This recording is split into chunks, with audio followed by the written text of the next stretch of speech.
Okay, hello everybody. I know it's been a hot minute, but last week was Father's Day, and Dad wanted to go to a car show and lunch, and so had to cancel the stream so I could get myself ready to go to the car show and lunch. Hey, it's Father's Day. You gotta thank your dad at least for some of how he raised you. I'm kidding. I'm kidding. I love my father. All right, so I put up a poll on both YouTube and Twitter of what we were going to talk about when I'm painting my minis, and I haven't made much progress with Chestnut here. That's because this week has just been so. I'm just gonna highlight him, and I'm gonna finally put his little hands here on the shoulder blades, like you know how he has those little carrying hands on his armor. Gotta put those on, and I'm also going to see if I can at least start painting this guy. That's because he has a chainsword, and I like the chainsword, so I want to start with him before I get to the other ones. And apparently there are like stickers that I could put on the figures, so I'll see where we can go from there. I'll have to probably watch a few videos about how to do that. So, oh yeah, I put up a poll on both YouTube and Twitter, or X, on what we are going to be discussing today. And the categories were more Warhammer stuff, comic books are for comic book fans, and other. And one of you on YouTube said more Warhammer stuff. 3 of you on Twitter said you wanted to talk about comic books for comic book fans. Or for comic book fans. And it's like, oh. So, sorry, YouTuber, but the Twitter folks are beating you on this one. If you want to have more of a say on there, then you can follow me at the Bailey on X, and you can cast your vote there. Anyways, so I was trying to think about how I was going to approach this, because this is a very big topic. So what I'm going to do is I'm going to show you the inspiration of why I put that option there in the first place. All right, let's see. Let's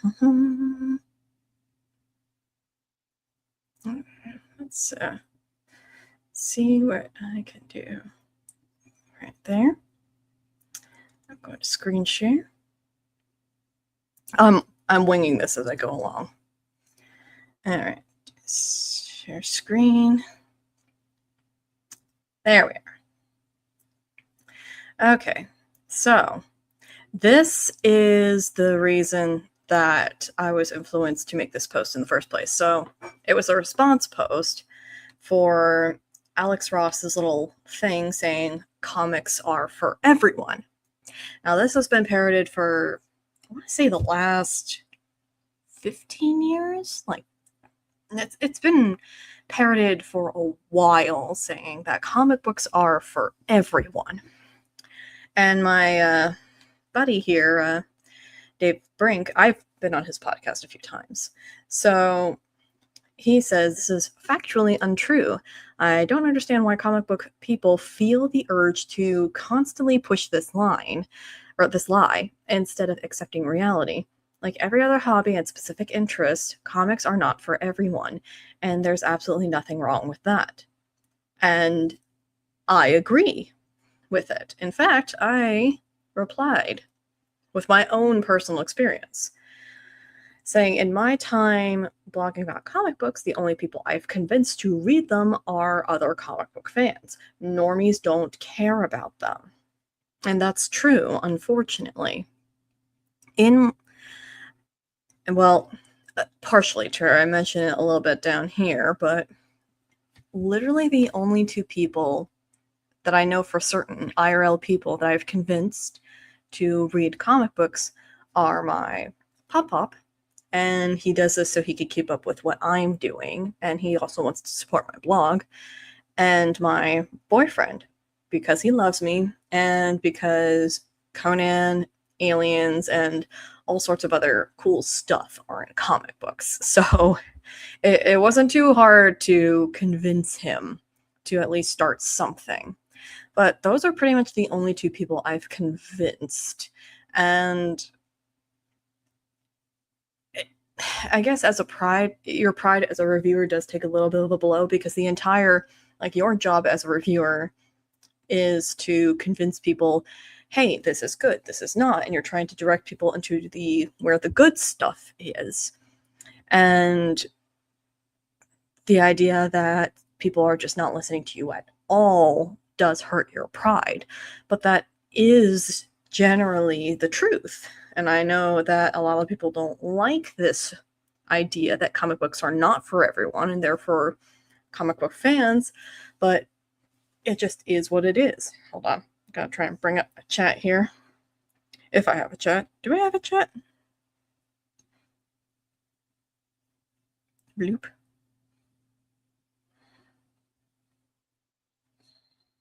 Nope, not that one.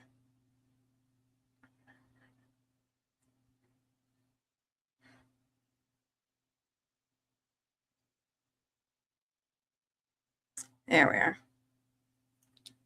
Do I have anyone chat? No, I do not. Oh well. Ah well. Anyways.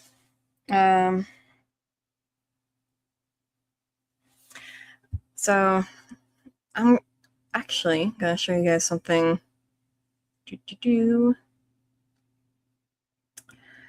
Alright. Hope that doesn't look, this doesn't look too weird. Again, I'm winging this. So back in April, I made this Medium article that specifies for everyone versus for anyone. And I know I am plugging here, but my whole argument here is when it comes to nerd media just in general is not for everyone. Okay? Because literally anything is not for everyone. Country music isn't for everyone. Classic paintings aren't for everyone.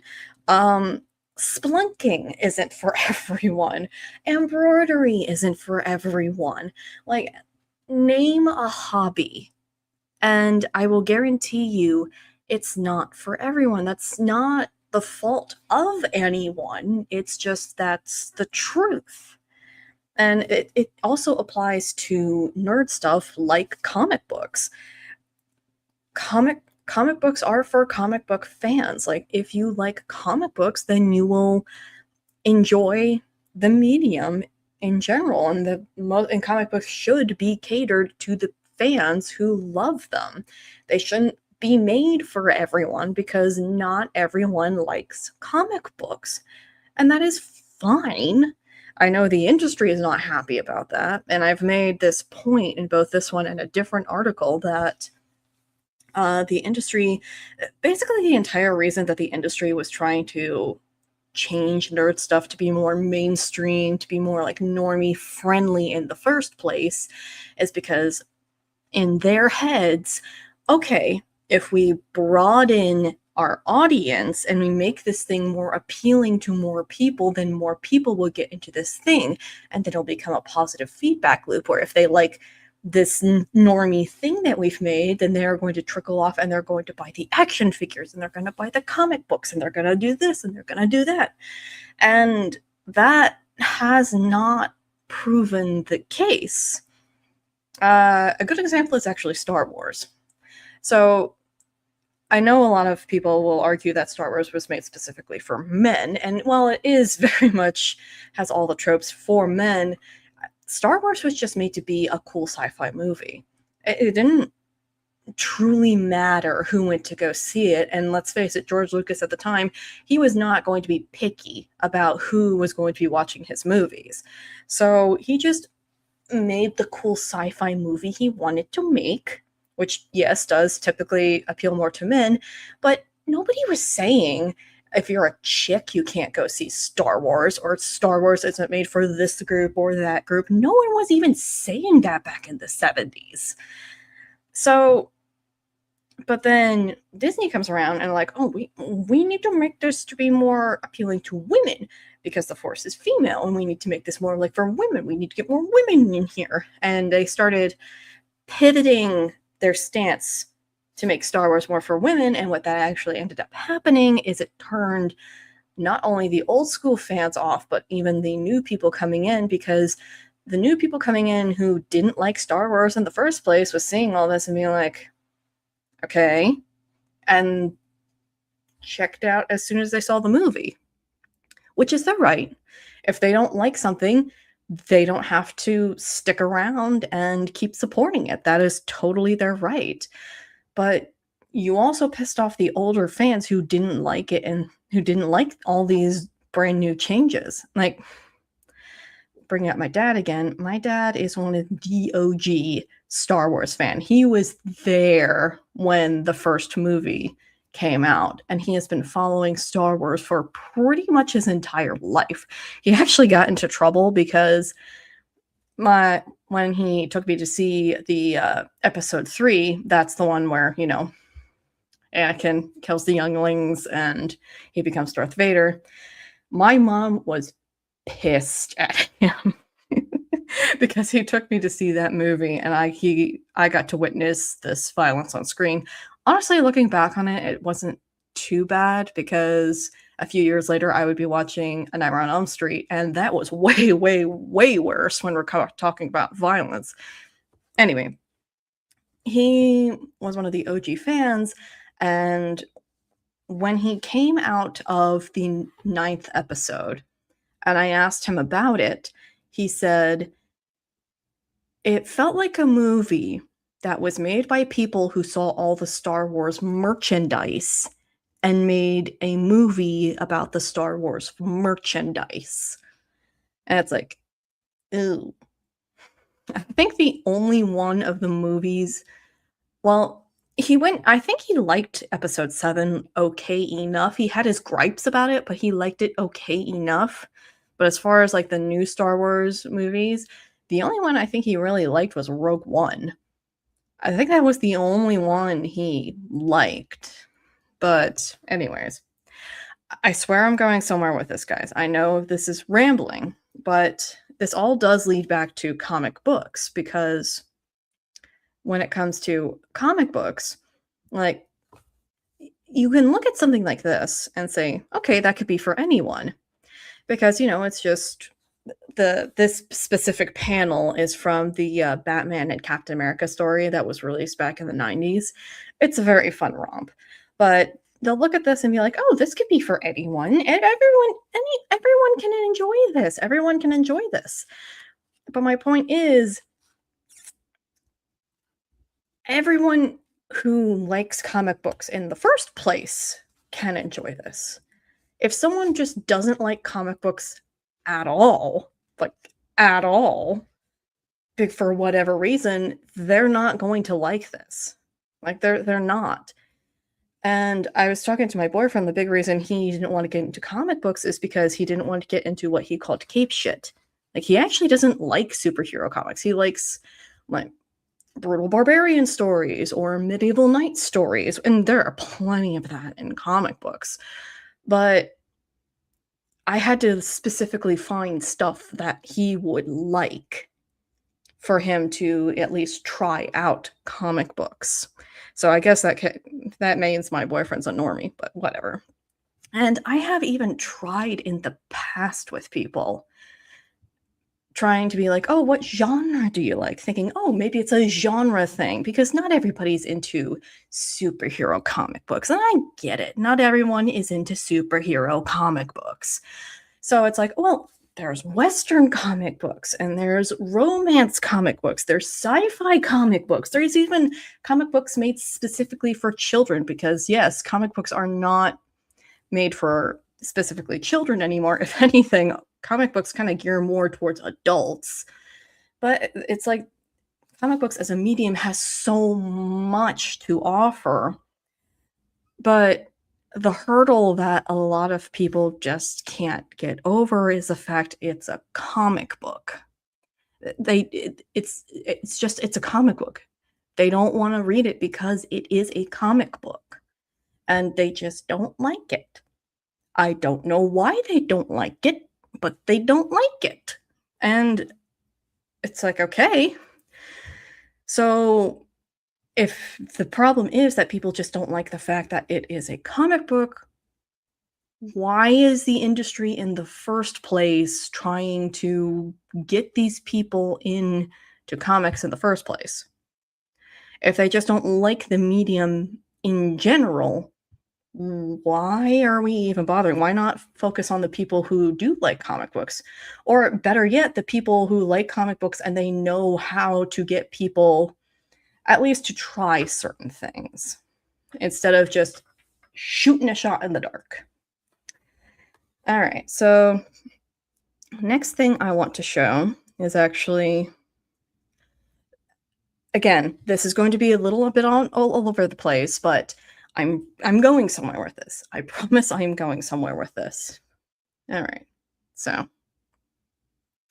okay, so as far as videos go, when it was voted on that we were doing the whole comic book stuff for comic book fans, I immediately started thinking about this video that Gigo put out 12 years ago.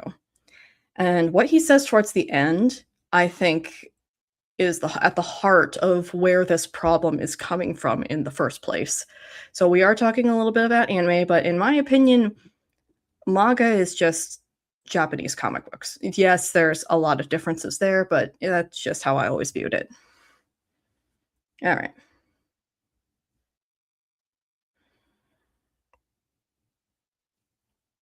AZ Rants is a segment where I take a less structured and humorous approach to look at any topic that crosses my mind relating to the subject of anime and manga. It contains my raw, biased opinion and is for the purpose of creating debate and or discussion show shouldn't be taken too seriously. Got that? Great. Now shut up and listen. If you count yourself as an anime fan, or even if you don't, I'm sure it's common knowledge that anime itself is a very obscure and niche hobby, especially if you live in the West. As a long-time avid anime fan, I wasn't always the most open with my love for anime, and to an extent, I'm still not. I mean, I personally have always been open about the fact that I'm more on the nerdy side, so I didn't even bother hiding it because for me, it was like, why should I bother hiding it? Everyone already thinks I'm a weirdo, so why not just be open about the fact that I'm into like the weird cartoon stuff or like the obscure comic book stuff? So for me, it never mattered. Not because I feel ashamed for liking anime, but because, as it stands, not many people in my real life actually have much interest in it, and nor do most people for that matter. To put things in perspective, according to Google Trends, something like Attack on Titan, which has taken the anime world by storm, is only just reaching the same amount of interest that One Piece has held this entire time. And this is just a small fraction that a super popular show like The Walking Dead achieves when it's airing. While many people... Yeah, remember when The Walking Dead was a thing, guys? Remember when everyone was talking about The Walking Dead, how it was like awesome, how it's going to save comic books? Yeah, how did that turn out?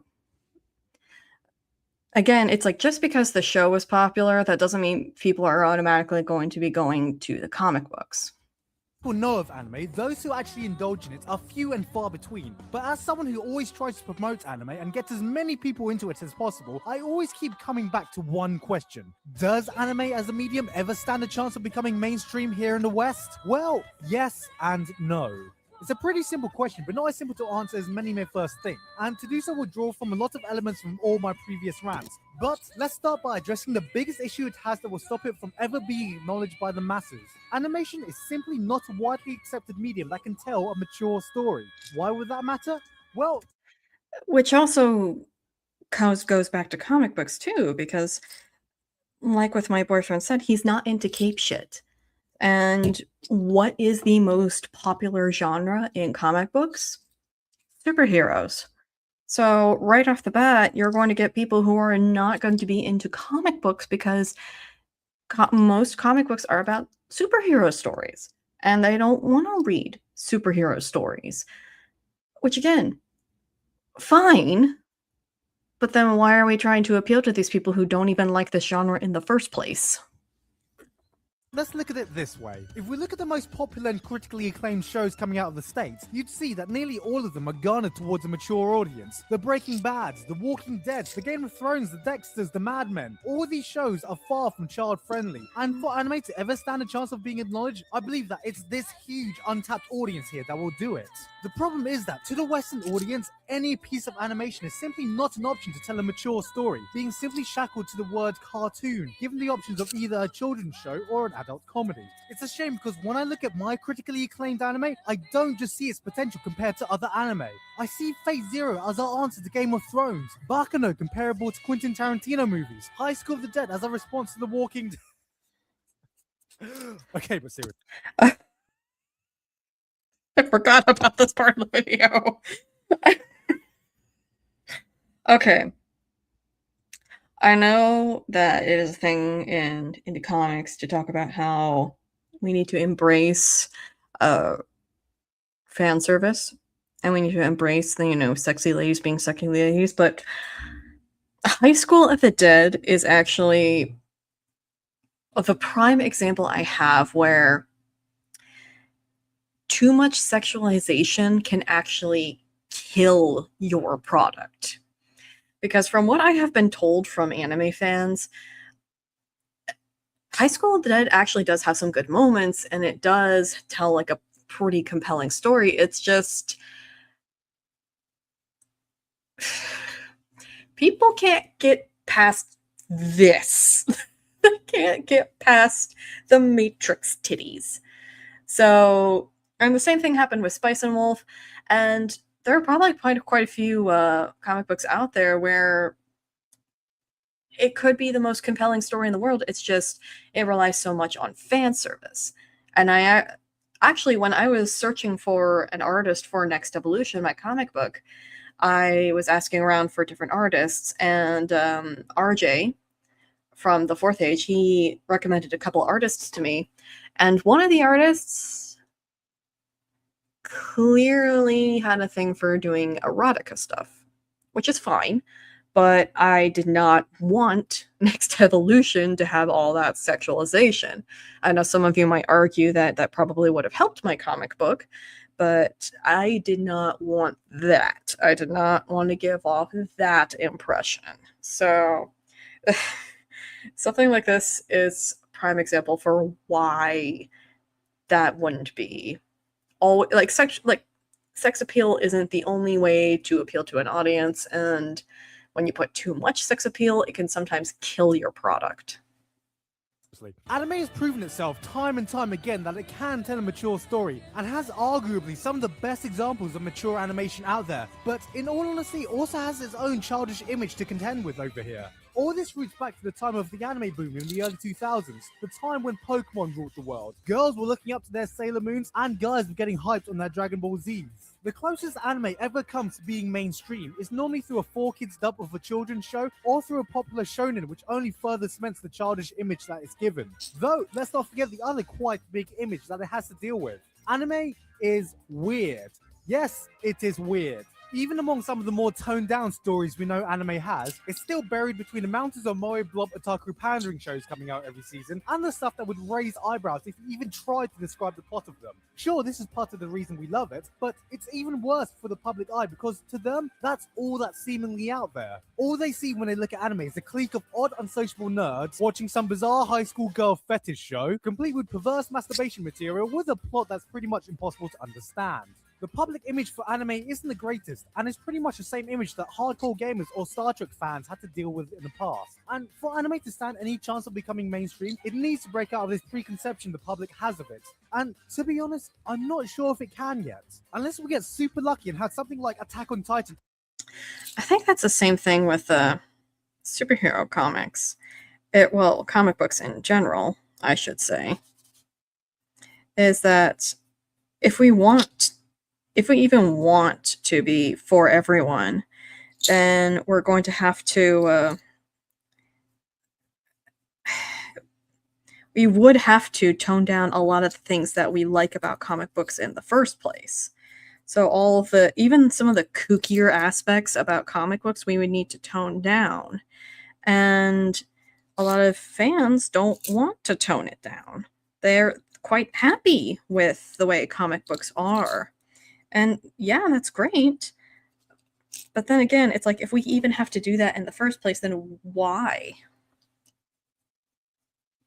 Air on HBO, or Wolf Children get super popular in theaters, we need to look at anime as a whole. As much as we would like to think that there are anime for all ages, honestly, it's not as mature as we make it out to be. Yes, the image of cartoons is highly inaccurate for the diverse medium that anime is, but in terms of primary demographic, it's still mostly for teenagers. It's a rarity for anime to not be set in high school or have high school age characters for their protagonists. Fan service, as I pointed out in my previous rant, is more glorified and plentiful than it ever was, and the genre that is by far the most popular is still the shonen genre. Even in terms of movies, there isn't really anything that can match the top critically acclaimed stuff that Hollywood offers, unless it just falls back to the family-friendly Disney-esque type films, which doesn't really change any preconceptions about animation as a medium of storytelling. As it stands, anime is just not mature enough yet to break out of its pre-existing image of the general populace. There's still too much reliance on stories that revolve around high school, gratuitous fan service in abundance, not enough anime that could appeal to the mature audience, and one Attack on Titan isn't going to change the mass opinion alone. Anime simply is not. It really good. I really picked a video that shows its age, didn't I? But a lot of that is true. Like, and he's going. His point is coming. The big point of why I am showing this to you guys in the first place is coming, and it does apply to comic books. Where is that one paint? I need a couple of paints. All right, black. I need to bloop this red a little bit.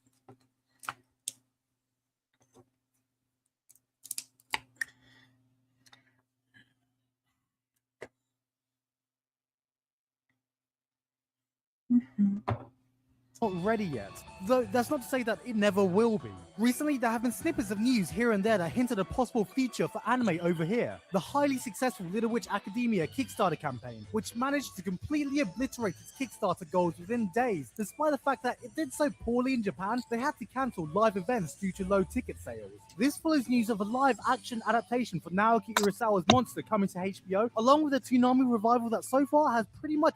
Oh man, this is really showing its age. Poor Gigoat. But this actually mirrors a lot of the campaigns that I see. Like, I remember when everyone was getting so excited about how young Rippa and the Rippaverse, how his campaign did so well. It's like, oh, this is proof that comic books are back, guys. It's back. And where are we now? I don't mean to sound cynical, but where are we now? Like right now, people are taking any chance they can to dunk on Rippaverse. And look, I have definitely had my criticisms of him before, but it's like, really, guys?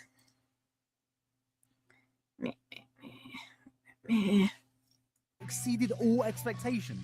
Hollywood, it seems, is also slowly starting to take interest after producing the highly anime-influenced Pacific Rim, even though it did tank domestically, alongside rumors of Leonardo DiCaprio turning down a role in a new Star Wars to work in a Robotech movie with Tobey Maguire, and Warner Brothers announcing a new live-action Death Note movie. The prospects for an increased awareness of anime are certainly Netflix Death Note that. Oh, that's funny. Yeah, how did that go? How did that go?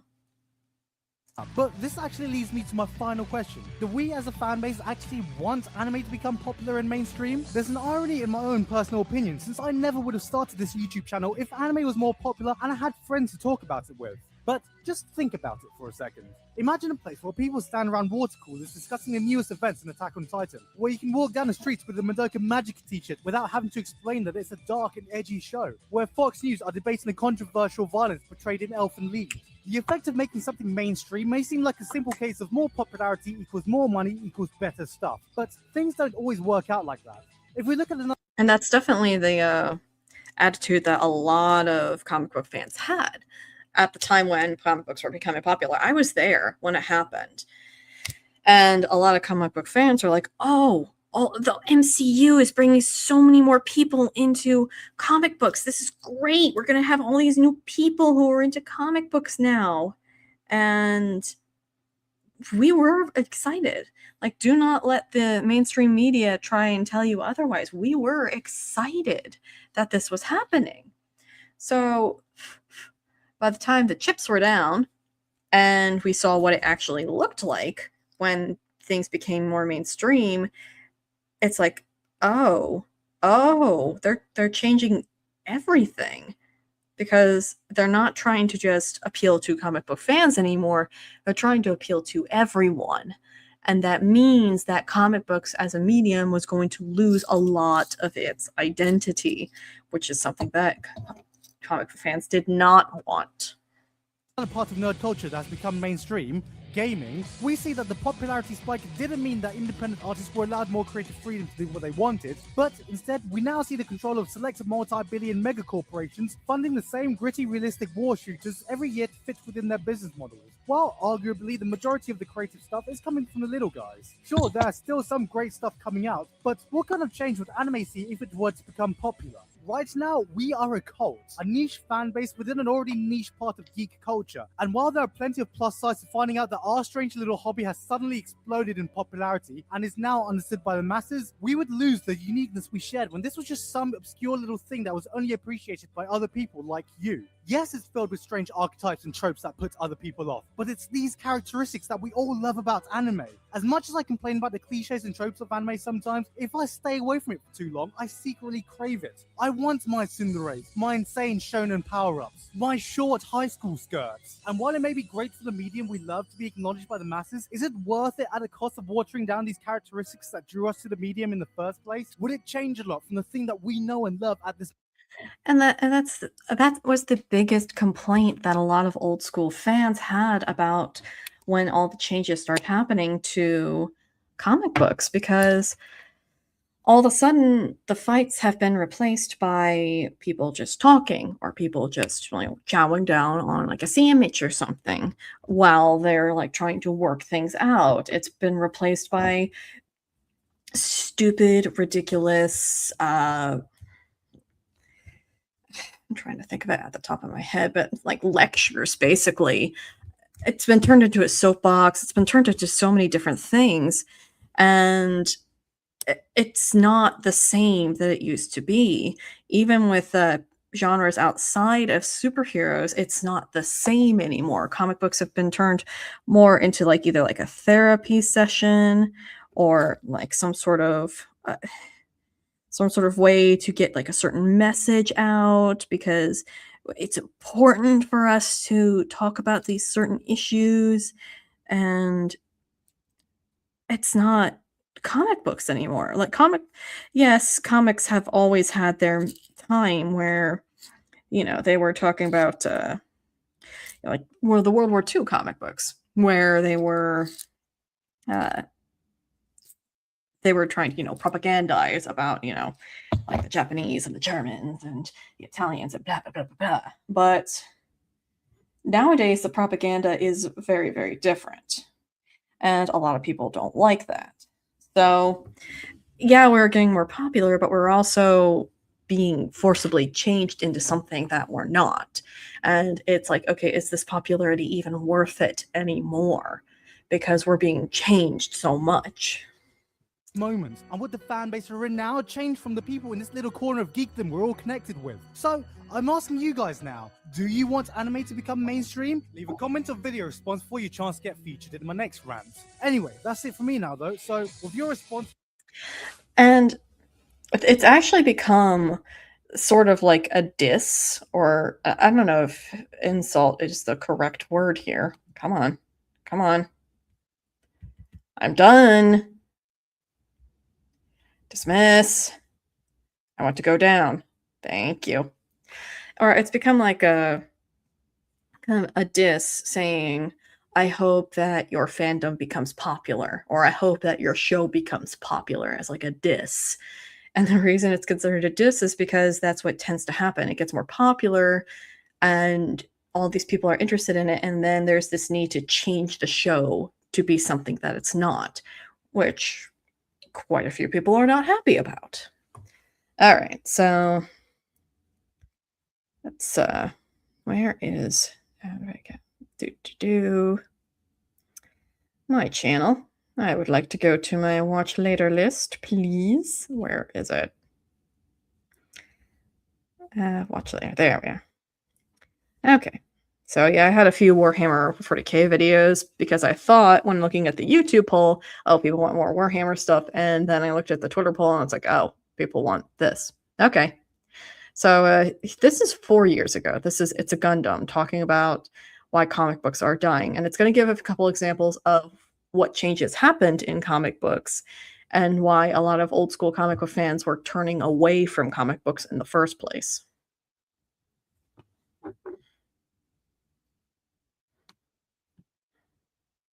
Come on, back it up.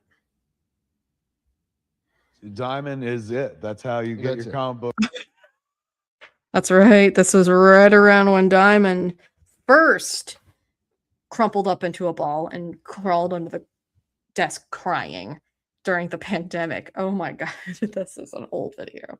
If you're a comic book retailer, I am a comic book retailer, a brick and mortar comic book retailer, Jay and Silent Bob's Secret Stash, located in beautiful downtown Redback, New Jersey, currently closed due to the pandemic and stuff. So I'm very familiar with the good folks at Diamond. Why? Because Diamond has stopped shipping books. It'd be funny if it weren't so pathetic. No, what the heck? I'll laugh anyway.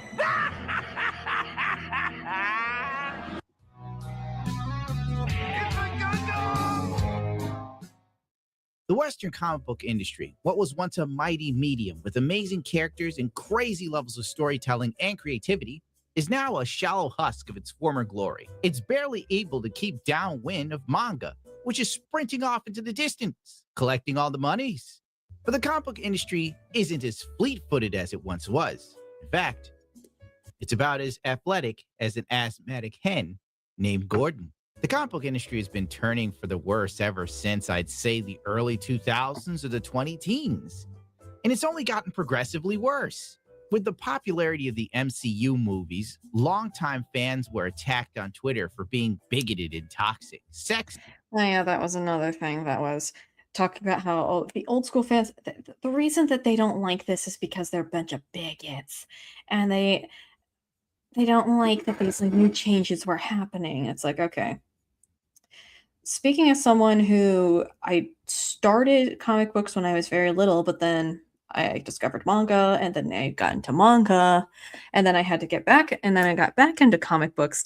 I relied a lot on those old school fans to help me out. Okay, so because I was very lost on where I should start, and it was those old school fans that the media like to shit on who helped me learn more about comic books. So I don't want to hear it about how old school fans are just a bunch of bigots. I don't want to hear it that whenever somebody is trying to be like, hey, this isn't quite like lore accurate, or this isn't exactly how it happened to the comic books, just to go, oh, well, you just hate anything new. You just hate it because it's such or so wrote it. It's like, no, that's not it. And especially being told this by someone who got into comic books a day after they watched a movie, that also stings. It's in hopes. Every buzzword to belittle you, besmirch your character, you filthy, rotten man babies. Comic books are now for everyone, Twitter cheered. But riddle me this, Batman. If comic books are for everyone, then why doesn't everyone buy them? Yeah, why doesn't everyone buy them?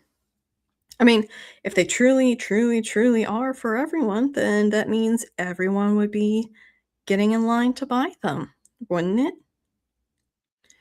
This is gonna look like shit. Okay. Gonna do like this half diamond thing.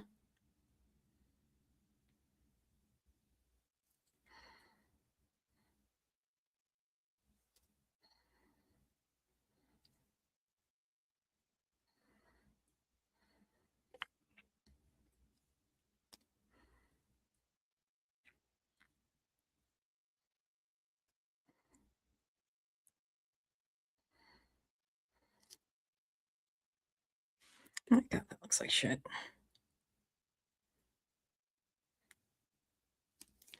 Oh well, I'm gonna keep going.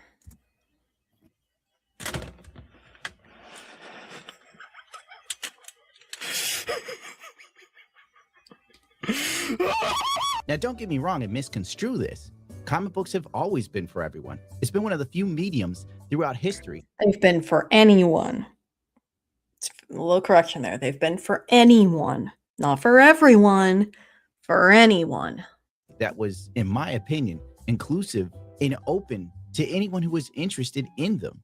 But the core fan base of the comic book industry has always been young men to early adulthood men. And the supporters of the now failing industry that's on life support is being propped up on the shoulders of middle-aged men, at best. Because the younger generation doesn't really care about the comic book industry. Let's face it, it's not supreme. The children are waiting for the drips. And the people on Twitter don't give a rat's ass about comics unless it's an issue that panders to some sort of idealism. You know, taking long-term established characters. Yeah, that's another thing. Like the people who claim to care and the people who are screaming the most about how comic books are for everyone, they don't necessarily care about comic books. Okay, this definitely looks like shit. But honestly, it's gonna have to do for now. Maybe in the future I'll come back and repaint it, but yeah, this is just gonna have to do for now because I'm so terrible at this. But hey, Chestnut is done. Yay! Only took like three sessions of painting to figure him out, but we did it! Alright. And making them gay or trans, bisexual. But as they say in a gay community, call that buy now, gay later. Oh yeah. When you're like in 10th grade and you're like, I'm bi. Oh my god, the cat takes a fart. Oh yeah, that's been another thing where they try to make characters bisexual, and we all know what they actually mean. They want them to be gay. Which, look, not that there's anything wrong with that. I have nothing against gay characters, but in trying to switch up a character's sexuality and just starting them off as bisexual, be like, oh no, they're not gay, they're bi. They're bi, guys. And it's like, yeah, sure, sweetheart. Yeah, sure, sweetheart. Sounds like a whoopee cushion. Longtime comic book fans are fleeing the medium like rats from the sinking ship that the comic book industry now is. The never-ending sanctimonious pandering to the non-existent audience is self-defeating. Case in point, diversity hires. They pick people who... Okay, let me back this up a little bit. Diversity hire. Okay. So I remember seeing America Chavez, like the poster, way back in the day, like the poster for it in the comic book shop. And my first thought seeing this poster is, okay, she looks kind of rad. Like she kind of looks a little badass. She looks like she's going to be fun. Looks like she's going to be like super pro-America. Like when I first saw America Chavez poster, I thought it was going to be kind of a cool time.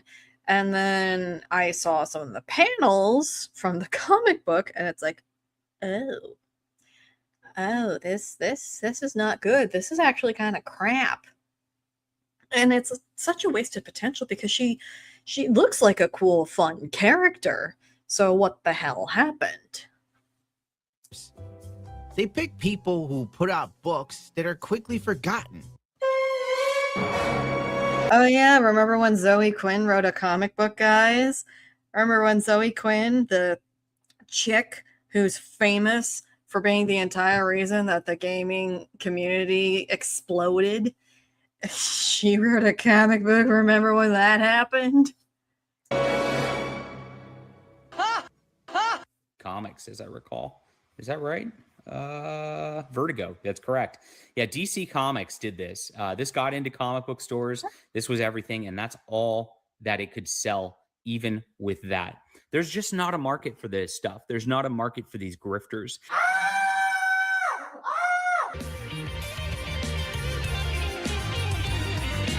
I'm sorry to break this to you, but Captain America is a social justice warrior. Really, Queen? No, no. He is not a social justice warrior. Even back in the day, look, Captain America right off the bat was made to punch Nazis. Like that was his thing. He was created to be war propaganda. That's just how things rolled back in the day.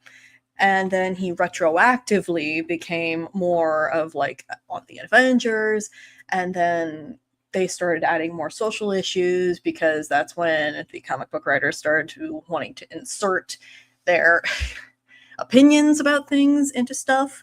So Captain America was never always just a social justice warrior. He was always a fighter for the American way. That was his thing, whether you like it or not. So trying to retroactively come back and be like, oh, he was also a social justice warrior. It's like, no, he wasn't. Like, he was not. And I'm not saying that if Captain America were true, he wouldn't care about some social issues. I'm sure he would care about some social issues, but he was not a social justice warrior as we now see it. So don't even try to bring that in here. No. Now, let's be real here. I'm not saying that comic books didn't have a message, because they did. The genius of the old... By the way, God Loves Man Kills, fantastic comic book. That is a fantastic comic book. You might have to Google some of the characters just to get their powers and their gists, but you can pick up God Loves Man Kills and you can immediately get what the story's about. You can immediately understand what's going on. So I do recommend God Loves Man Kills.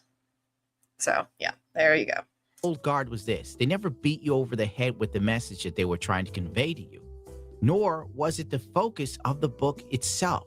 Everything was about the characters and the stories, not political posturing or agenda pushing. Yeah, even in God Loves Man Kills, it does make a point where there was this one scene where a Kitty Pryde, she's confronting this one dude who is being like super bigoted and biased against mutants, and she's like, what the fuck? And like the person running the dance class is like, oh, come on, Kitty, you know he doesn't mean it. And she turns to this woman who is a black woman and says, oh yeah, well, what if he said I was an N-word lover? Would you be okay with that? So that is like blatant, in your face social justice commentary. But that would not be considered okay nowadays because it would be mean and how dare you. I realized I picked out the same shade of Crag Blue, but whatever. We'll figure it out when we figure it out. Always tried to do our stories so that it didn't matter if you were of the white race, the black race, the brown race, or whatever. So social issues I try to get in the background or underlaying a plot, but never to the point of letting it interfere with the story or hitting the reader over the head. I've never confined my art to a particular section of humanity. I love people in general. My art reflects it. And you especially love some big booty women too. That's the way it's always been. The modern day comic book industry not only beats you over the head with their message, they scream at you while they're doing it that you're problematic as you lay lifelessly on the ground. I mean, and a lot of leftists will come at that and say, well, all art has some like political messaging in it or some sort of social messaging in it. It's like, okay, sure, I will give you that. Any artist they're going to insert their own thing. They're going to insert their own opinions into a piece, okay? Like, take my comic book Next Evolution. You can read any issue of Next Evolution and you can immediately tell that I am very anti-corporations. I'm especially very anti-corrupt corporations who try to manipulate either the law or the media or anything to get their way and to sell a product that they know for a fact is not a good product, or that they know for a fact is just going to do way more harm than good. I am very anti-corporation. And I am also anti you know, I'm anti just people trusting corporations too. If there is one message, political message you can take away from my comic book, it is do not trust the big corporos. Do not just blindly trust someone when they say, trust me, I am doing this for your own good. Do not ever blindly trust someone. So, and that goes for everyone, in my opinion. Like, liberal, conservative, black, white, men, woman, straight, gay, transgender, whatever. I feel like that's a good message for anybody. And especially when it comes to things that you consume, like physically consume, like pills you consume, you should always have a little bit of skepticism there. That is my big political message for Next Evolution. That's the only real political message for Next Evolution. I try not to make my writing too liberal or too conservative, because for me, I think that just further divides people. I think you should write a truth that you hold in your heart, regardless of its left or right or anything. You should hold that, you should be able to speak that truth. Now, whether, I know there's a debate between your truth or truth. Truth is kind of a, truth has become subjective nowadays, but like, and that's what the old guard comic writers were about. It's not so much trying to pontificate and postulate. It was to write something that anybody could pick up and they can enjoy it. They were never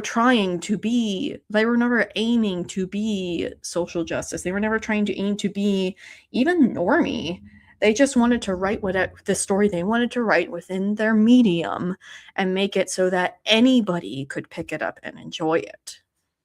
Which I think is the goal for anyone who's going into like commercial writing. Once you get into artsy fartsy shit, that's when the lines get a little blurred.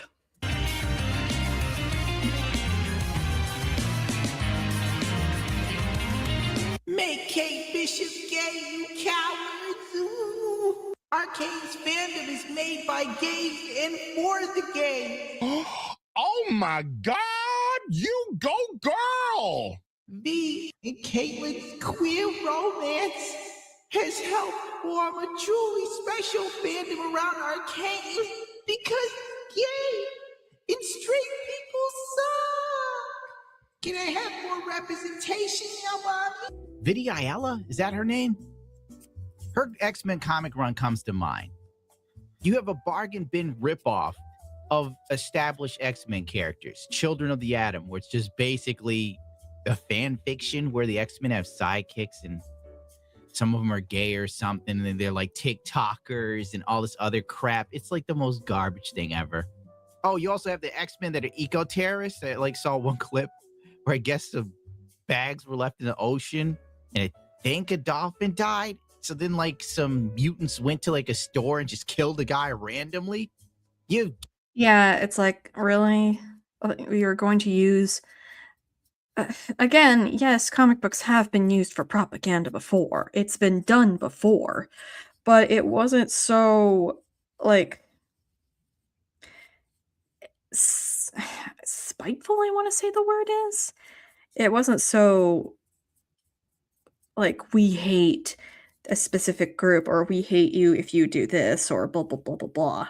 It's just so weird, and they're making comic books for a very specific aisle. They're trying to go for a very it's not even just for a specific group anymore. It's like a for very specific ideology, which is what Stan Lee and Jack Kirby were never about.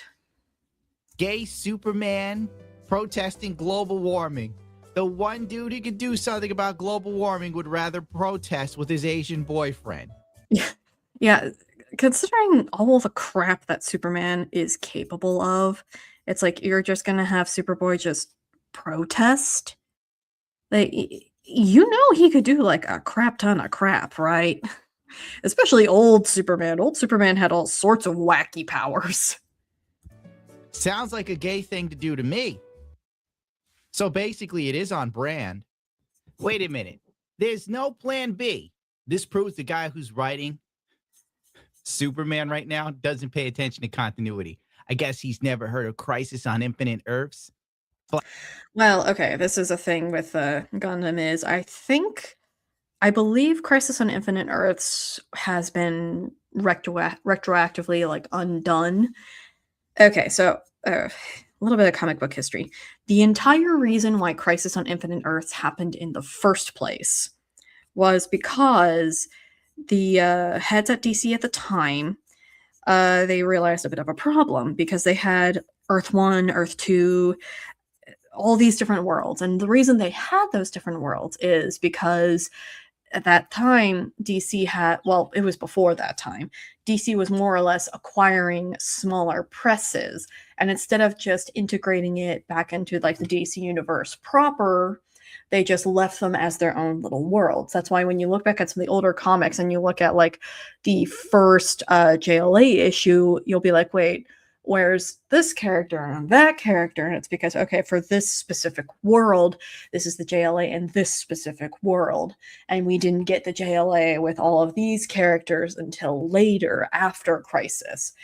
And, okay, anyway, I'm getting off topic.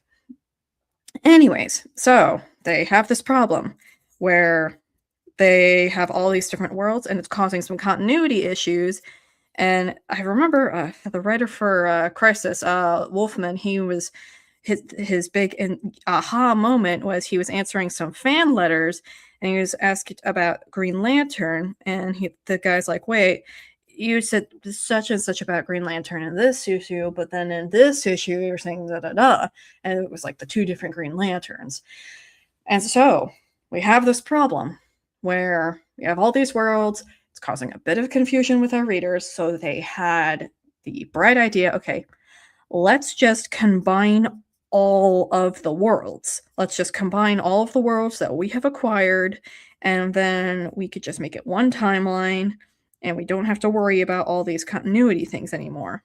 And that's how Crisis came to be. And they spent a lot of time researching all of the characters and trying to figure out the best way to integrate these worlds, which did involve some character deaths.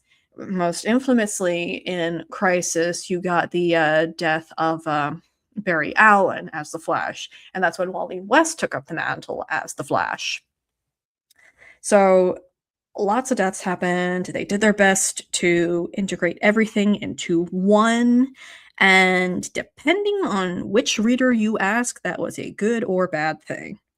But I do believe that they did undo this. I believe they did undo this because they wanted to have alternate versions to explore different sides of the character, which they cannot do in the main continuity. You know, for creativity reasons, and so they can sell more books. Let's be real here. Flashpoint, there's only one.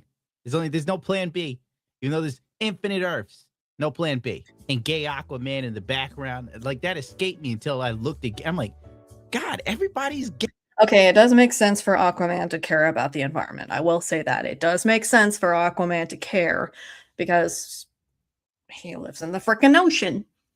And I believe Aquaman has had quite a few miniseries talking about the environment. Namor, for sure, he is very much against pollution because it was like his first appearance in the Fantastic Four, where he got his memory back, he tried to go back to Atlantis, and then he realized that all of the damage that humans have caused to the ocean has destroyed his home, and so that's when he vows to like get revenge on the human world. Anyway. Hey, I don't know. I'm just saying, judging from reality, the active gay community that's on Twitter isn't super. Okay, I'm going for a blue marine, like for ultramarine. So I'm painting him blue as the base, and he kind of looks like a blue version of those army soldiers. He looks so silly. Looks like the bear has been stirred, so I'm gonna try and wrap this up. It's just super obnoxious. So if you count being obnoxious as superpower, then yeah, I guess it makes sense. Uh-oh, he's a bigot. Oh, Villa. I can't even say her last name.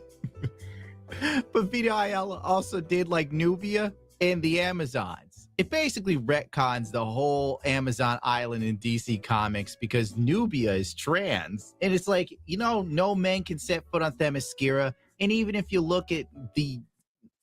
We're not going too far into this because in one version of like Themyscira, Themysciran women go to the world of man and bring back orphan children that are girls, I think. I believe this is part of the reason, another big reason why they did Crisis is because there were so many different rules about the character, and they also want to reboot and revamp certain characters and redo things because the Wonder Woman that you saw after Crisis on Infinite Earths is not the same Wonder Woman that we originally started with. You can say the same thing about Batman and Superman and Green Lantern again. So yeah, and this is all just nerdy shit where if it's like if you don't even care about like this kind of continuity, you don't care about this, then this is just not for you. this is like some super nerdy shit that a lot of normies are just not appealed to, which is fine. I'm not appealed to Love Island, which is fine. Like the normies can have their Love Island, I can have my comic books and my Warhammer minis. Everybody can be happy. Women sometimes. And in a more recent change, a couple years back in the reimagining, like if you died in our world and you're a woman, you'd be reborn on Themyscira through some magic wishing well. So like how this one comes out trans is beyond me. Wait. All of you. Daddy, chill. What the hell is even that? Dear ladies and gentlemen, we come to the part of the program which is always my favorite because it means something. This video is sponsored by Keeps. Okay, and I think after this is when he starts talking about anime or manga and why manga is so much better. But yeah, I think that summarizes pretty much why. I hope this makes sense to you guys. Why comic books are made for comic book fans. It's because it's a very nerdy hobby. It's a very it's its own thing. And if you like it as it is, then comic books are for you. But if you don't like it as it is and you want it to be changed to be more like what you want, then comic books are not for you. And that's fine. And I do want to make one more point to bring it back to Warhammer for the one guy who voted for the Warhammer stuff. I think what happened with comic books, trying to make comic books for everybody and it just exploding in everybody's face, I think this is the big reason why a lot of Warhammer fans were vehemently against the female Custodes, not just because it was lore inaccurate, but they saw it for what it was. It was Games Workshop trying to pull what all the other nerd companies were trying to pull, trying to make Warhammer for everybody and trying to water it down so everybody can like it, when reality, normies don't want to do this. Normies don't want to spend hours painting tiny little toy soldiers. They don't want to spend hours rolling dice and getting out their tape measures to make sure that the mini is going like exactly 6 inches and nobody's cheating. Normies don't want to get into the lore of the Horus Heresy. They don't want to understand the Mechanicus. They don't want to understand Space Marines. They don't want to understand the Tyranids. They might like the aesthetics of Warhammer 40k because let's be real, like this or my Mechanicus guy, like this does look very cool. Like this looks cool. It looks cool. But in order to like really get into Warhammer, there's a lot more that goes into it than just liking the aesthetic. So, and if you're not into that, that's fine. But don't try to come in here and try to change it to be more like what you like. And same goes for comic books. Same goes for anime. Same goes for everything. Comic books are for comic book fans. Anime is for anime fans. Warhammer is for Warhammer fans. Video games are for video game fans. And that's fine. If you don't like all of those things because you just don't like them, that's fine. Just don't come in here and start bitching and moaning that it's not for you. Yeah, it's not for you. You don't like it in the first place. Anyways, so my boyfriend is starting to stir from his slumber, and I think this is a pretty good place to stop. If you liked the stream, give it a like, leave a comment down below of what you thought about this discussion. I know I was kind of everywhere here, but I hope my ramblings made sense. I'll post some pictures of what a chestnut looks like, and you can see my terrible paint job in the works, and I'll also like post my little blueberry here too. But yeah, so I hope you liked everything, and you all have a lovely day. Bye. Bloop. Bloop.